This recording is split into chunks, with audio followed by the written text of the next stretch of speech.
I love that shit. I like to watch that man make a fucking pudding. Anything he wants to do. And he talks about the mush peas that sailors would eat. They take a bag and they fill it up with green like English peas, and then they boil the bag, and then you've got this ball of green mush. And they're like, they'd eat this pretty much every day.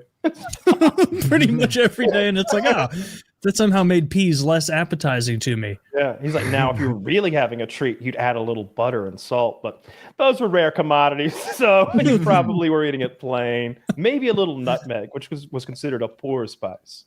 A little nutmeg on your mushed peas. Yeah, he's dressed. If you don't know, Richard, they dress in period correct clothing. Wow. They have a property that's all like period correct with the cabins and the cookery, and I mean the spoons they use. They have a really good video where they do Revolutionary War stuff. So they show you how an officer during the Revolutionary War. Bring up a pic for Richard. They have this whole record of how Benjamin Franklin was trying to raise funds for the Continental Army, and he was like, we need X amount of like butter and X amount of brandy and X amount of sugar per man, and we need this many of those, and so he has those ingredients. So I'm going to create a feast from a continental lieutenant's kitchen, and he cooks them and puts them together. He gives you a historical cooking lesson, and then he eats it at the end with a wooden spoon. It's good. Yeah, and I always love when he reads passages from old cookbooks, because they did not hold your hand in old cookbooks. It'd be like, cook until good. Yeah, I'm reading a passage here from Mary Baker from 1716. Cook the stew until well seasoned. Add spice to a sheep's head.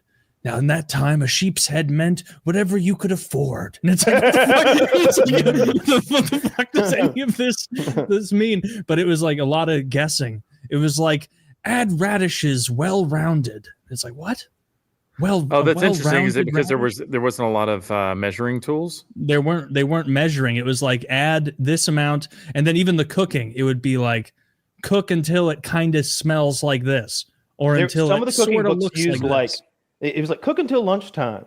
And it's what the fuck are you talking about?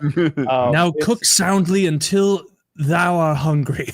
It was interesting to me that like breakfast was usually like this really, really light meal. It was probably bread crumbled up in milk. That would be a common one, like to make the poor man's porridge. Lunch was the big meal of the day, because that was the meal that you brought to the men in the field who were like working up an appetite literally. And so they would have these meat pies and such that you could put in a pocket, and just super caloric dense. They'd be full of raisins or whatever, all sorts of weird shit. It'd be like beef and raisin pie. And then dinner would be another light meal, because you fucking ate this huge meal at lunch when you were working. So there's some like, I don't know, cultural stuff you learn. And he goes through the ages. He does like pirate stuff and or ship or sailor stuff. And that's awesome. Yeah, the sailor stuff is sick. Stuff. Yeah, it's good. And the I like, just like you said, the war. I like the rations. What's uncomfortable though? Rations. That is when they have a black guy who works on the show too. They have several guys. There's a main guy. He's a white guy who's probably 55, and then there's a secondary guy. He's a fairly overweight big man who's maybe 35. And then every now and then this black dude shows up, and it's like he's wearing this slave garb. He's making some fucking cornbread. Yeah, I don't remember him wearing slave garb. Well, I mean, it's, if I recall, he's also it looked like he was right out of Django. He's a big boy. He looked like he's right out of Django Unchained, but he was one of the house ninjas. He was eating. Well, good. I was just enjoying watching him talk about how to cook up that fried chicken. And then they give you little lessons where he's like, the thing, I'm not hating. I'm just saying that's a sensitive period of time for his people. Yeah, it actually goes back to Scotland. And in Scotland, they would fry the chicken, blah, blah, blah, this way.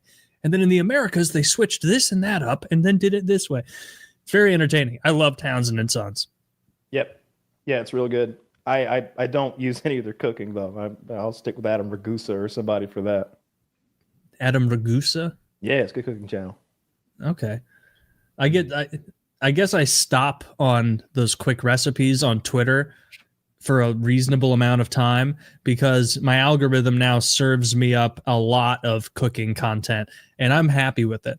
Adam Ragusea really will break like down a little bit of the science and history behind a thing. He'll really get to the bottom of why a Vidalia onion is a Vidalia onion and how to cook it, and it's go on. And he'll do some comparisons sometimes. We'll show you like what kind of garlic is best, or whether you want preserved garlic or powdered garlic or fresh garlic or minced garlic, and he'll break it down, cook it a bunch of different ways, and show you the best way.